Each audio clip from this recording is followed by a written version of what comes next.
This conference will now be recorded. So in the last class, we have seen how to download and install Java on our operating system, and we have seen how to develop a Java application at command prompt. So to develop a Java application at command prompt, what we need to do?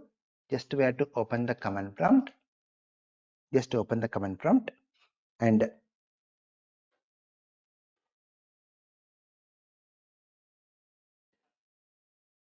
now we have created one folder called as Java programs. We have created one folder Java programs. So cd command is used to open the folder, and we have used the command notepad. We have used the command notepad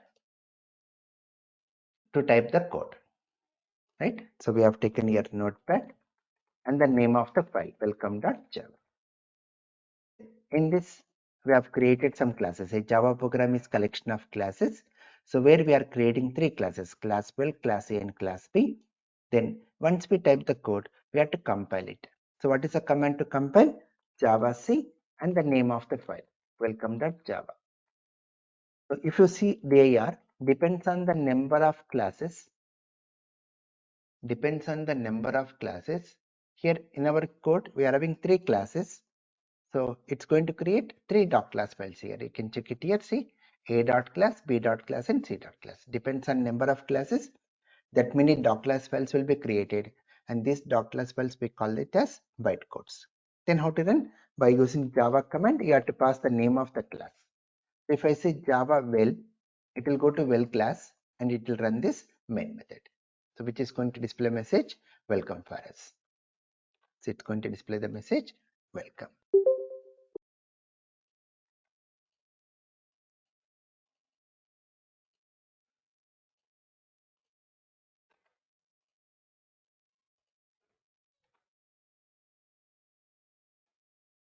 I need to do one small setting only in my case. So just whenever we install Java, it will get installed in C drive, program files, creates a folder Java, under that JDK 18. Then in bin folder, you can see the commands Java and Javac. That's the reason we have to inform the compiler to go and take the commands from this bin folder of Java home. Compile the code again. Then when you are running, when you say Java well, it's going to display the message welcome to us. So whichever the class name you pass to the Java command, it will go to the respective main method of that particular class. It will go to the respective main method of that particular class. So three simple commands: notepad for typing the code, then Javac is for compiling, and Java is for running. Now,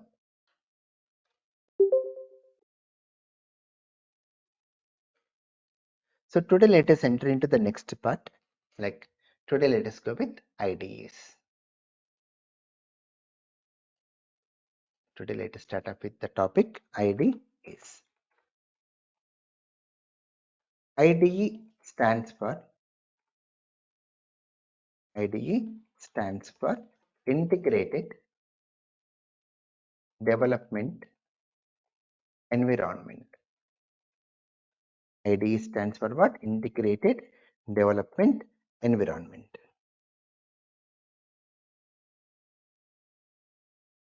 Okay, then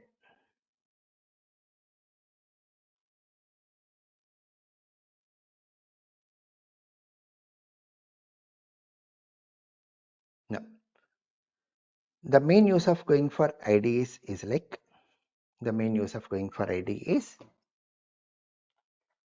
IDEs are used to develop the applications easily and rapidly. IDEs are used for what? To develop the applications easily and rapidly. Then, whereas popular Java IDEs are like Eclipse. This is the most popular and widely used by many developers. Then we are having the next one, IntelliJ, then JDeveloper, JBuilder, MyEclipse, like this.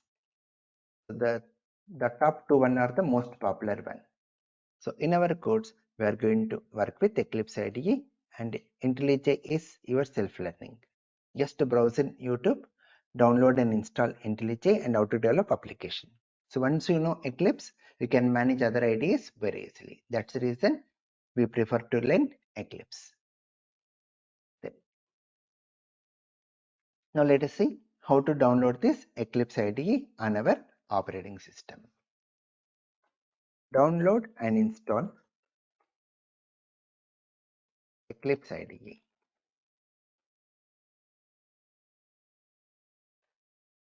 How to download and install is just we have to go to search engine like Google, and you can say Eclipse IDE download. Let me show this.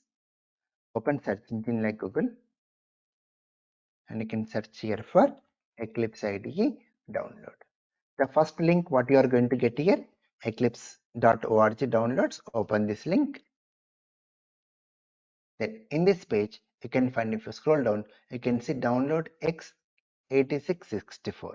So we need to click on this. It will take you to the respective operating systems automatically. Okay. Then we have to just click on this button, download x8664. So once we click here, it's going to ask you again to download it. So when you click on this download button again, it's going to download a file for us, Eclipse installer JRE win64exe file. So if you just click on download, this file will get downloaded. So here it's getting downloaded. I'm just going to cancel it. Okay. So once the download is completed, we need to run this application. If you just click on this downloaded file, then it's going to run the application. So in our case, let me show that also. In our case, this Eclipse installer has been downloaded into downloads folder. It has downloaded into downloads folder. So this is the one which has been downloaded for us, Eclipse installer JRE win64. We have to run this. Just to double click on this file, it's going to run the application.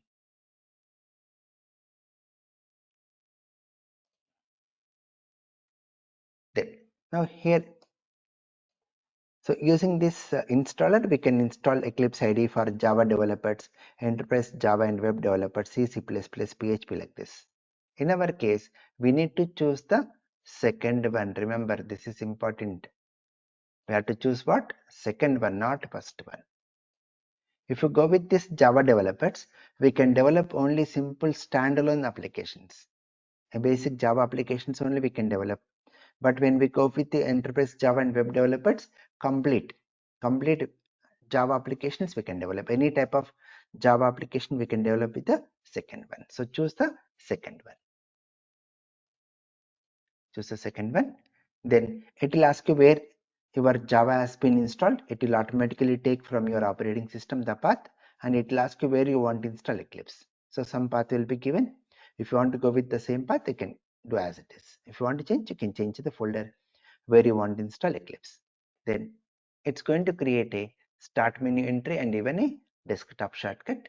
Then our work is only to click on the button install. Just to click on the button install. Then it's going to start installing our Eclipse IDE. So the green bar will be going on till the installation is complete. Once the installation is complete, just to close the window.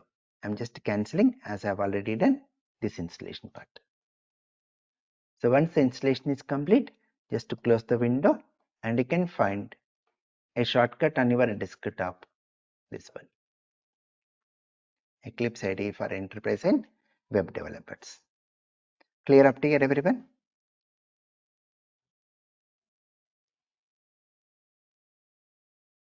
Clear up to here? Any questions? Yes, sir. So I already have IntelliJ installed in my system. Do you think I need to download Eclipse? Yes, it is suggested because whatever I'm showing, you can even work the same on your system also. Along with that, you Uh-huh. practice IntelliJ also. Both the things you practice. All right, sounds good. Okay, right. Yeah.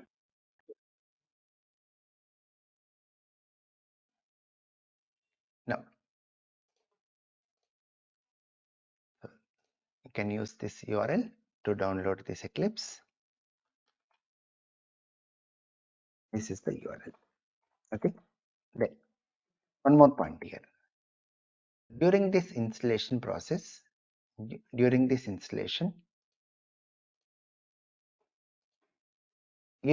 some issues.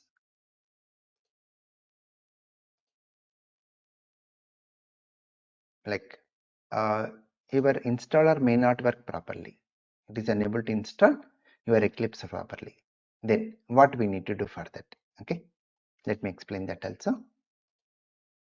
If installer is not working, then what we need to do?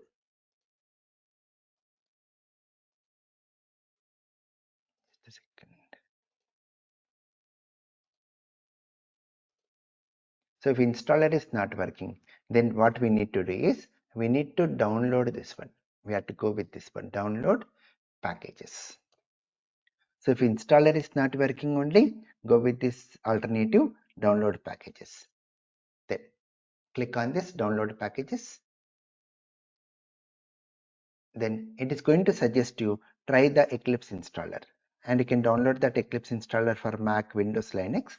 But in our case, since installer is not working properly, we are going with what? Packages. So you can see Eclipse IDE packages here. So what we have to choose now? We have to go with this Eclipse IDE for enterprise Java and web developers. This one we have to choose, and based on your operating system you can click. In my case it is Windows, so I'm going with this Windows X 8664. So if you click here, it's going to download the file. So once we click on this download button, it's going to download a file, Eclipse JE2022 Win32x8664 zip file. It's going to download a zip file. Here, when you click on download, it's going to download the zip file. And let me cancel it. And in my case, the file has been downloaded into downloads folder.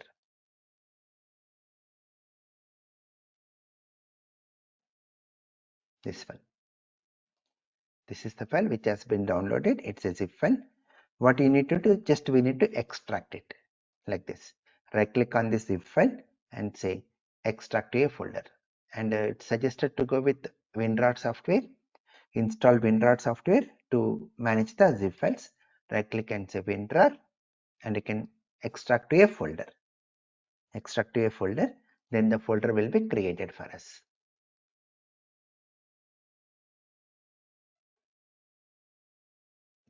This folder will be created. Then once the folder is created, open this folder. In this folder you can find Eclipse folder. In that you can see the Eclipse application. That you can see what's the Eclipse application.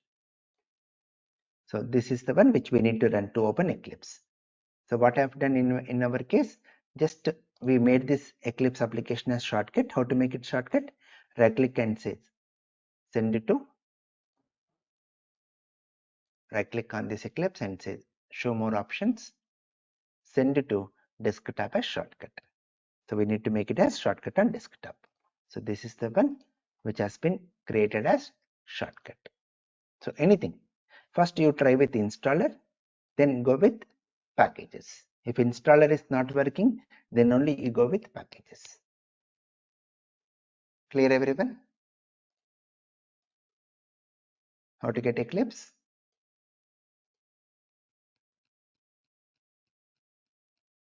Right? Now let us open Eclipse. Double click on this shortcut icon. Then the first step, it is going to ask you select a directory as workspace. Means we need to choose a folder where you want to create your Java projects.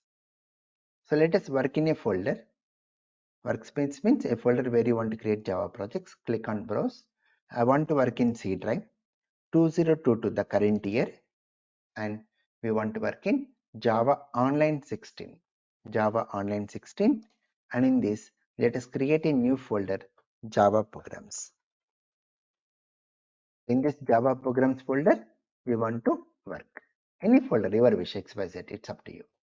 Okay, so we want to work in C drive 2022 Java Online 16, and I've created a folder Java Programs. In this Java Programs folder, I want to create all our projects.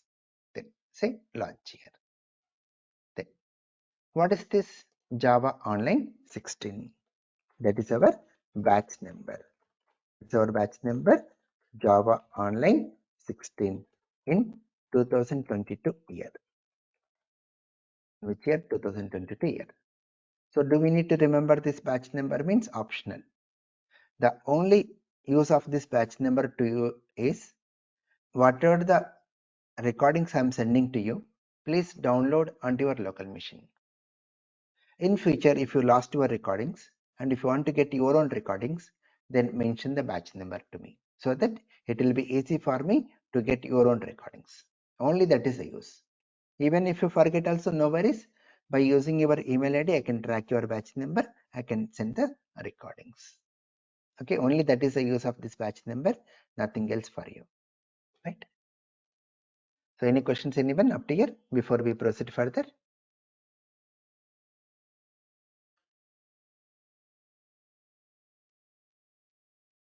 Now, once we open Eclipse, it is going to show the welcome screen. Just to close the welcome screen, and this is the place where you can see the project names and the name of the source code file names, and this is the place where you can see the source code. Now let us develop an application. Now developing an Eclipse app, developing a Java application in Eclipse. Let us see how to develop a Java application in Eclipse. The first step what we need to do is we need to create a Java project.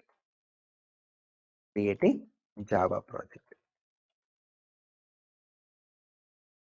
How to create a Java project is, in Eclipse we have to click on File, New, and here we need to choose Project.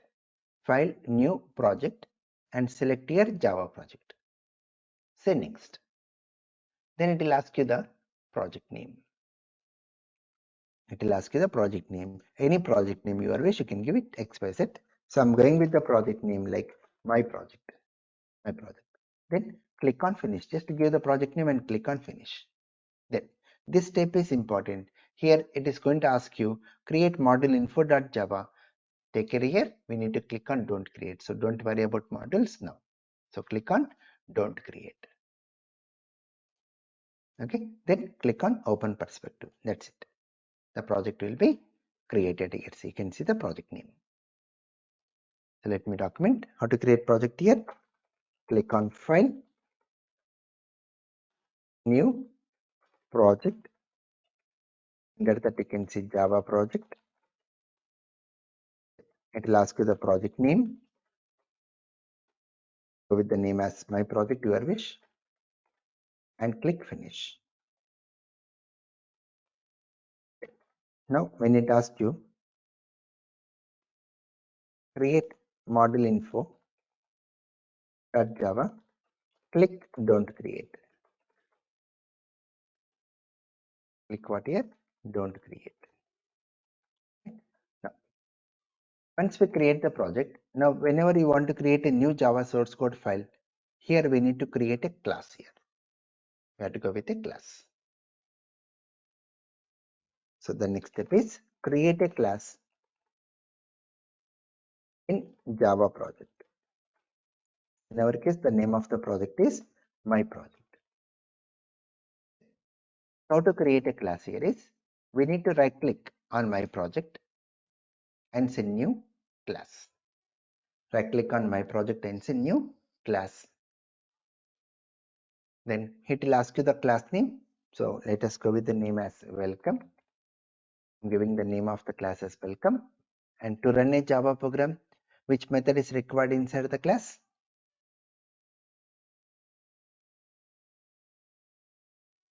Main method. Right, very good. We require what method? Main method. So just you have to make a check mark here. That's it. For this public static void main, make a check mark and click on Finish button. That's it. So it will write the code for us. Some piece of code will be written by Eclipse for us. So it's going to create a class welcome with main method inside.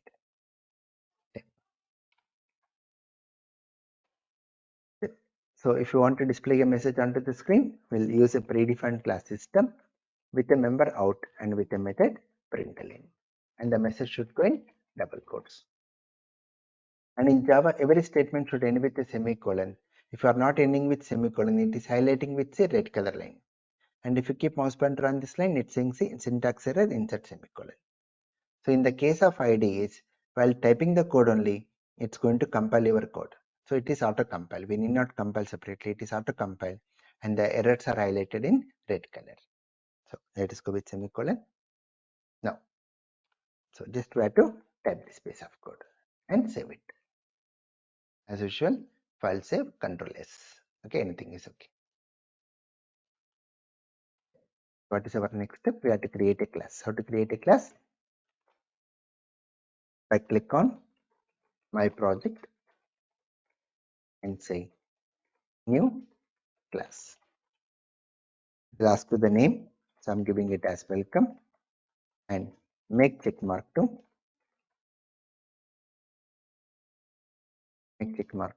main method, and click finish. That's it. The next step, type the following code in welcome.java. Type this piece of code in welcome.java.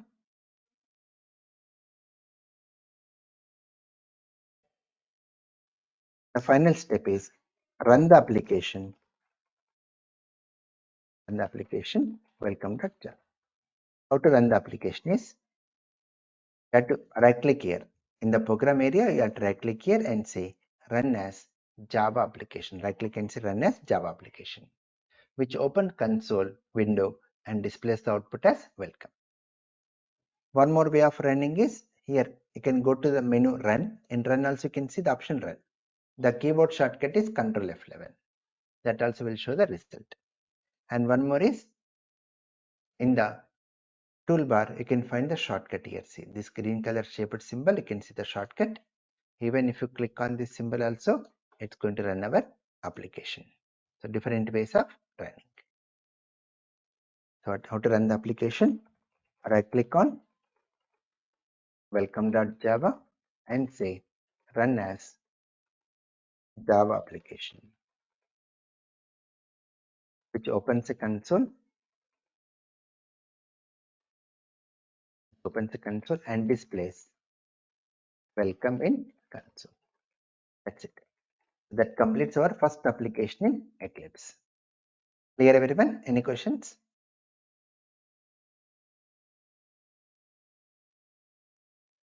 So if you are totally new to this, please practice. So every day we are going to use Eclipse only. You need to practice it compulsory. So just 1 or 2 times if you practice, concept of Eclipse is nothing. It's very, very simple for us. It's a routine work for us every day. Right? Any questions?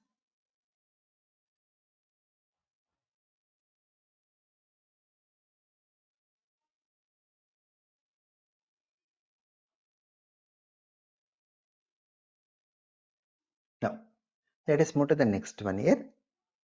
Eclipse shortcuts.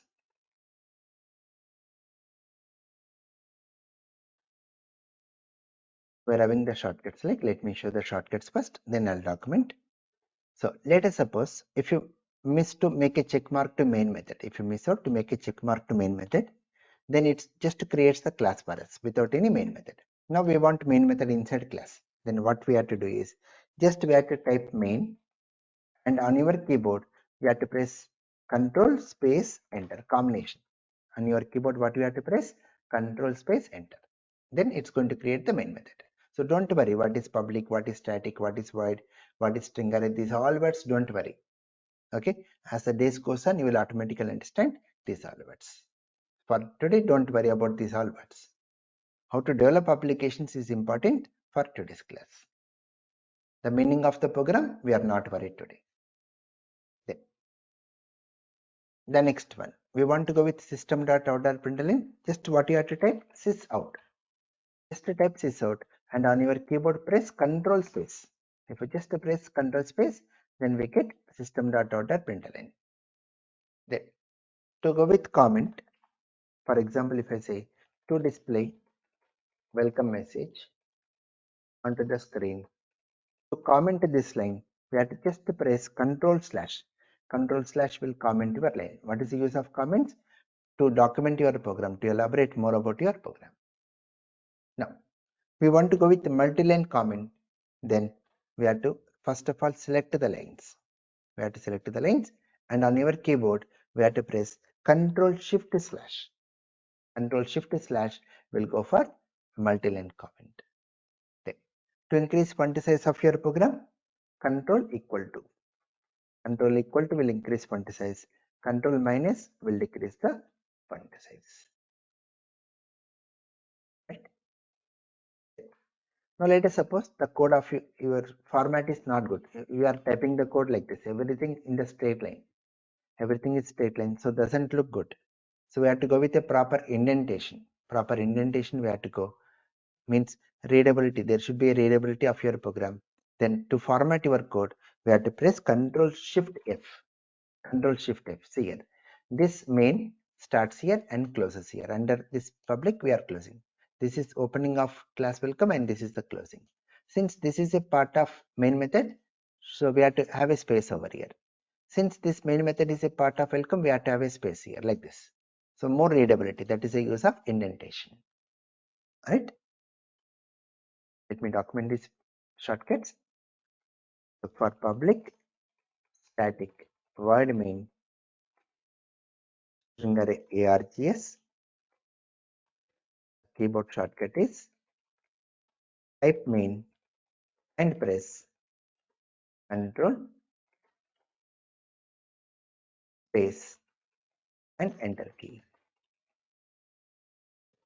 For system.out.println, the shortcut is type sysout and press Control space. To run, the keyboard shortcut is Control F11. To comment single line,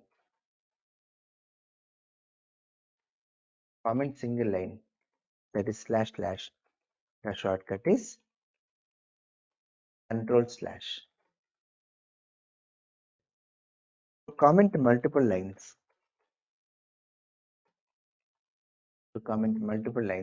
that means for multi-line comment, /* and end with again // the shortcut is we have to select the lines first which you want to comment.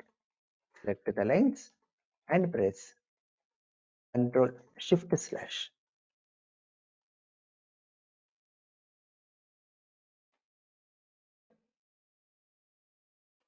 To increase font size,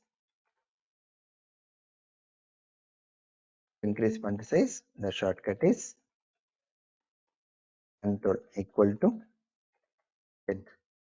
To decrease font size,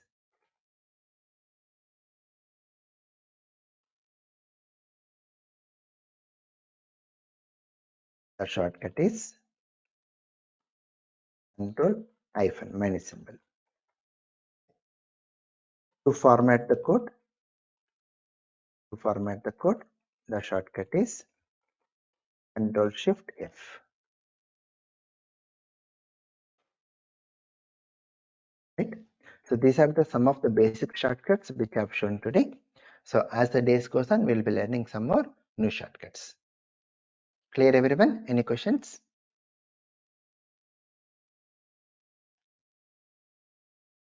Clear. Right.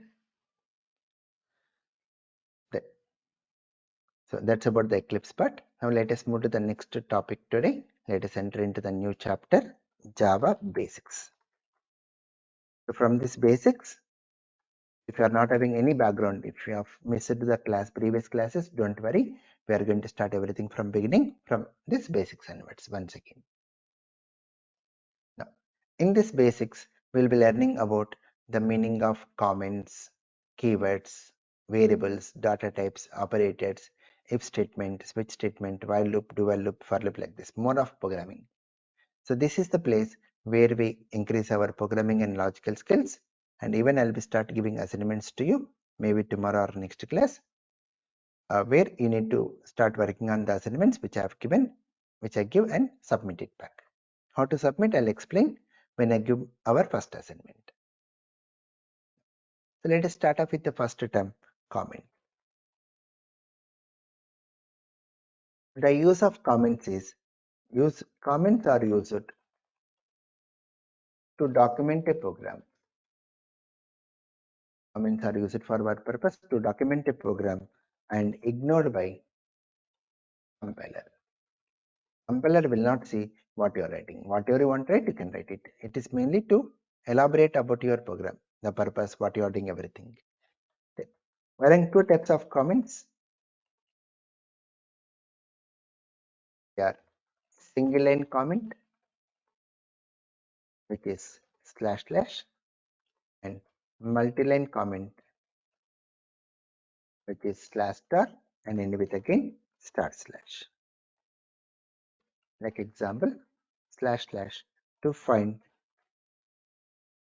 area of a rectangle. One more example for multi-line, /* to find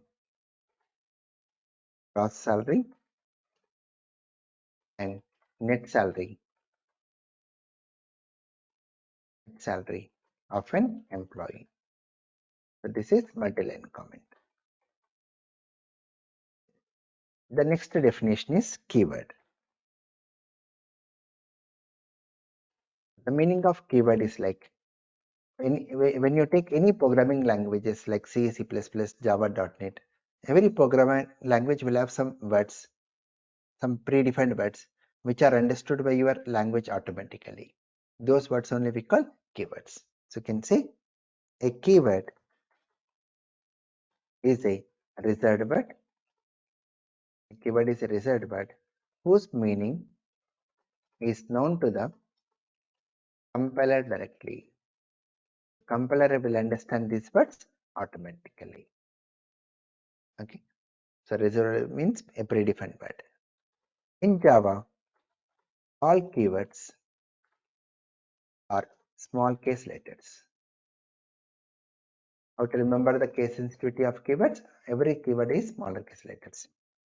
Some of the examples of keywords are like public, starting from beginning, class, public, static, void, main, then if, else, switch, while, do, for, break, continue,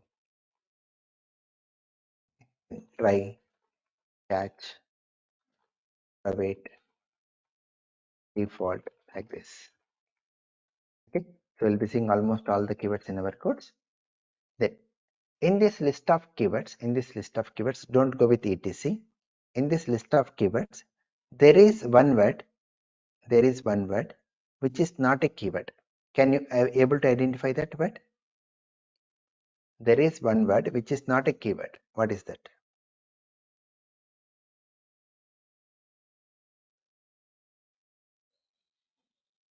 Main. Very good. Main is not the keyword here. It's a method name. So this is not the keyword.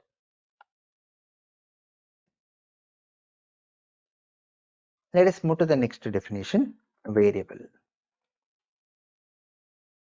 So whenever you want to store some data like roll number, name, employee name, salary, age, like that. Whenever you want to store some data, we require some memory space. And the name what we give to that memory space, that only we call variable. So in order to allocate some memory space, the name what we give to the memory space like name, salary, price, like this. The names what you are giving to the memory spaces, these names only we call variables. Then how to define a variable is like, a variable is an identifier which allocates some memory space. A variable is what? It's an identifier which allocates some memory space.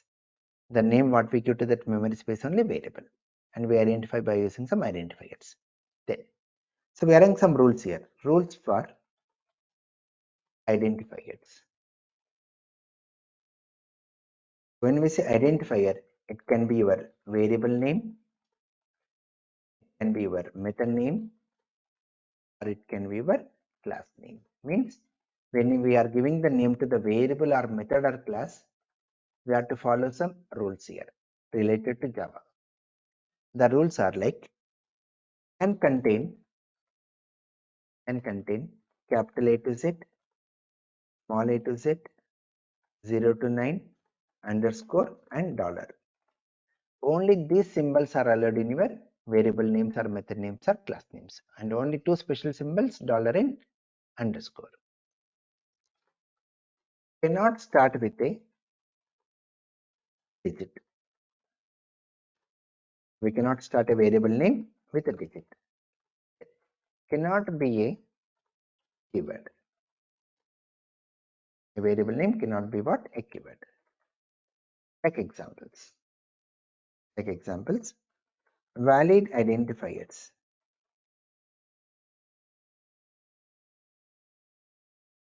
Valid identifiers are like something like you can say roll number, employee name, item number 1 to 3, dollar, employee salary, like this. Invalid. These are important as a beginner. Invalid identifiers.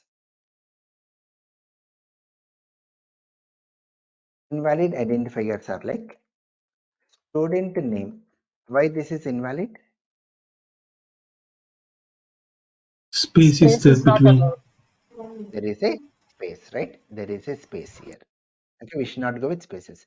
This is the majority of the people will do the mistake. They go with spaces in variable names, method names, and class names. That is not allowed. So there should not be any space. So space is not allowed. Next one.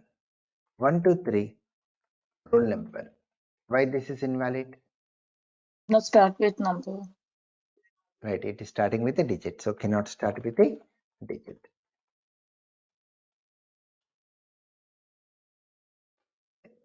Next one. Customer number.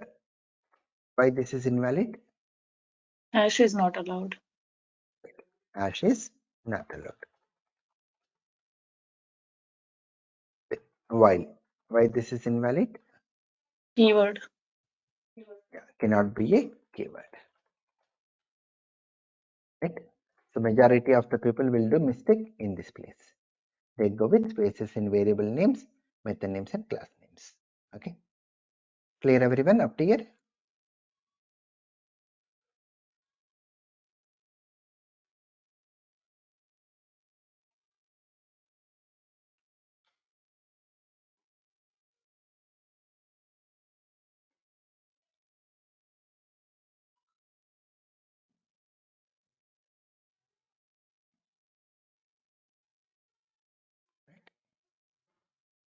Now, let us move to the next one.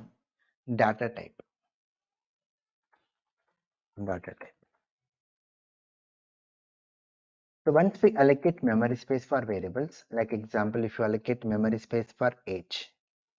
So what type of data we store in age? Something like a numeric value without any decimal point. Then we call this one as integer. So if you are allocating some memory space for name, and in name we go with some collection of characters, some collection of alphabets, then we call it as string. We call it as what is string. Then, if you are allocating some memory space for height, if you go with height, in height we generally store a value like a numeric value with a decimal point like 5.9. So a numeric value with a decimal point, then we call it as what here? Float. We call it as float. That means what is data type is the type of data what variable holds. The type of data what variable holds, that only we call data type. So how to define a data type is type of data the variable holds is called as data type. Called as data. We are in two types in Java. There are two types of data types. They are primitive data types, and one more is reference data types. Reference data types. All the basic data types comes under as what? Primitive. Like int, float, char, double comes under as primitive. Other than primitive, remaining all are reference. So let us initially go with primitive types. Primitive data types. For this, let us understand using a diagram. Primitive types.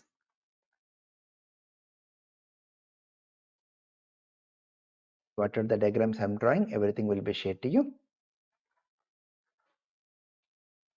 Primitive data types.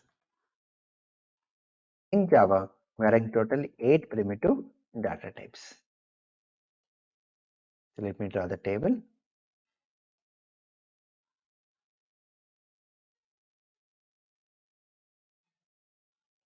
In Java, we are having totally 8 primitive data types.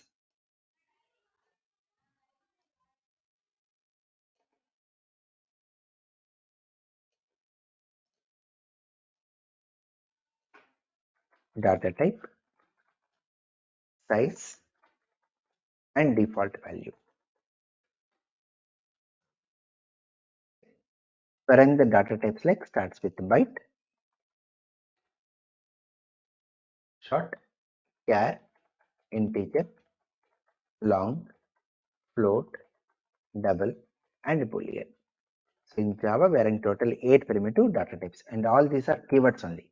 All these primitive data types are keywords, so they will be in smaller case letters. Then, coming to the meaning of size. Like whenever you want to store some data into the variable, we need to allocate some memory space for variable. So in order to allocate memory space for variable, we need to declare the variable. So let us see declaration of variable. Declaration of variable. What is the need of declaration? In order to allocate memory space for variable, we need to declare the variable. The syntax of declaring variable. Syntax means the rules of language is we go with the data type space variables list like variable 1, variable 2, comma like this, variable n. And every statement should end with semicolon. Like example, you can say int a comma b. A and b are what type of variables? Integer. Character c. Float f like this. So if you declare only, if you go with the data type before a variable, if you declare only, then only it's going to allocate memory space for your variable. How much memory space it is going to occupy, that is the meaning of size here. So if you take a variable of type byte, it occupies 1 byte of short means 2 bytes. Character also 2 bytes. Integer 4 bytes. Long 8 bytes. Float 4 bytes. Double 8 bytes. Coming to boolean, it is only 1 bit. So when you go with boolean, in boolean we can store only 2 values. In boolean we can store only 2 values. Boolean b1 equal to true, boolean b2 equal to false. We can store only 2 values. So when we say true, the internal value what it stores is 1, false means 0. To store 1 and 0, we require only 1 bit. Coming to the next one, default value. So when you take the programming languages like C or C++, when you declare a variable like int n, it's going to allocate memory space for n variable. It's going to allocate memory space for n variable, and the value what it holds, we cannot know what value it contains. This we call it as garbage or unknown value. We don't know what value it holds, so we call the terminology garbage or unknown value. Unknown value.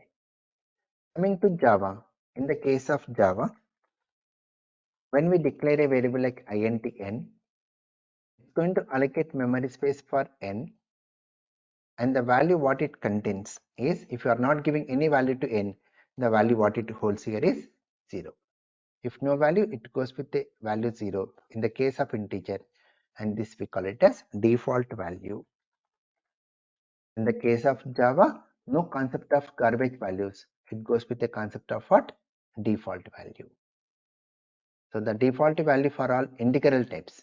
So what are integral types here? Like byte, short, integer, long.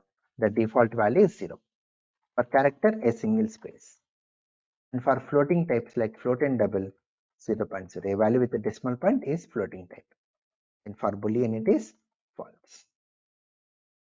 Right here about default values. Once again, default values for integral types like byte, short, int, long. The default value is 0. For floating types like float and double, a value with a decimal point 0.0. For character, it's single space. And for boolean, it is false. Now let us understand why they have given 4 different integral types. The reason is, if you take a variable of type byte, we can store a value between minus 128 to 127. This we call range. So the range of byte is what? Minus 128 to 127 only. If you want to store a value bigger than byte range, then we go with the short. So when we go with short, we can store a value between minus 327, 682, 32767. This is the range of short. If you want to store a bigger value than short range, then we go with integer. If you want to store a bigger value than integer range, we go with long. No need to remember the ranges. No one will ask you about the ranges. Similar way, if you want to store a bigger value than float range, then we go with double. A simple question. We want to store a value like 125. We want to store a value 125. Then which data type is suggested? To store value 125, which data type is suggested? Byte. Byte, right? We go with byte. If I go with long, unnecessarily 7 bytes will get wasted, because to store 125, I require only 1 byte of memory. So only to save the memory, they have given different data types to us.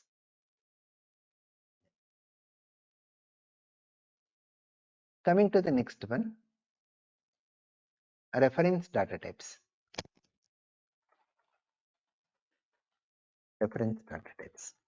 Other than this 8 primitive, remaining all are reference only. That is, examples are arrays, classes. Arrays and classes comes under reference type. When you say class, it can be predefined classes, or even user-defined classes. So the classes comes under reference type, right?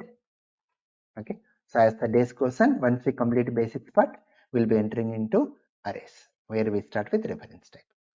And more about this predefined user-defined classes we'll be learning once we start with object-oriented. So after arrays, we'll go with object-oriented, right? So that's about for today. So in the next class, we'll be continuing with basics, where we discuss about typecasting and operators. So that will be the part for next class, right? So any questions, anyone?